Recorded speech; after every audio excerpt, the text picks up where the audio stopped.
jump. I've been in boarding school most of my life. Okay. But I've never really felt that I was sent away somewhere, because all the boarding schools, the two boarding schools that I went to, were very open and lots of space, lots of trees to climb, lots of children to play with. And Rishi Valley was a very, really encouraged us to be very independent in how we did things. That's also always been the environment at home, that it's always been one of independence. My father says he's always been a telephonic father, but I don't think that's true, because any time when I really had a question or any time that I really needed some help, he was always accessible and available.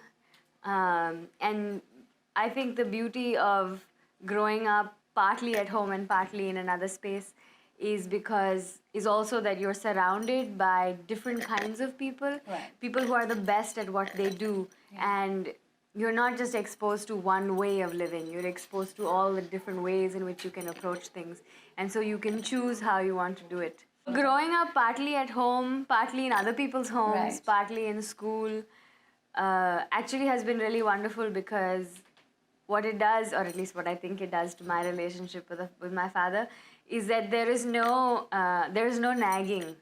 There is no question of what did you do today, what did you eat today, where did you go, who did you see. You know, you don't come home every day and have your parents go through that whole thing with you. So any time that I shared anything with him was because it was the most exciting thing. Any time that he shared anything with me was because something incredible had happened. And I still have a long collection of letters that my father used to send when I was in school. So it's a very intense, private relationship, but it's also a very... a lot of my friends don't believe I'm talking to my father when I speak to him on the phone. Oh, really? Because they just don't believe that I speak so casually with my father. So I think that's really the testament to our relationship. Actually, I never ever thought that I was the daughter of someone famous until very, very recently. Because the people that were always around me, including my father, they very much looked at me for who I was. Nobody ever put pressure on me to be a certain way or behave a certain way or say a certain thing because I was someone's daughter. Very much they looked at me for who I was. And nobody ever asked me as a child, what do you want to be when you grow up? Will you take this up? Will you take that up? It was never that kind of pressure. It was very much about whatever it is that you do it to the best of your abilities.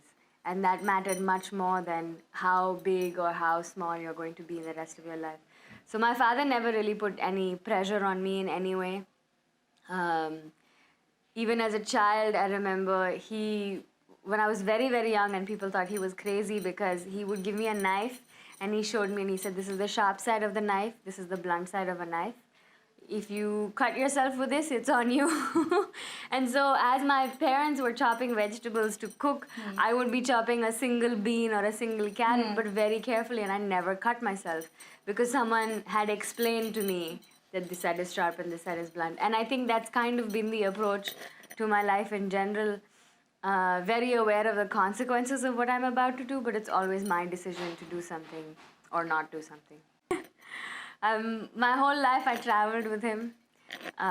Every time we had holidays, we were always on the road. We spent many, many hours in cars, and I would ask questions after questions after questions. Why is the sky blue? Why is the color of this leaf different from the color of that leaf?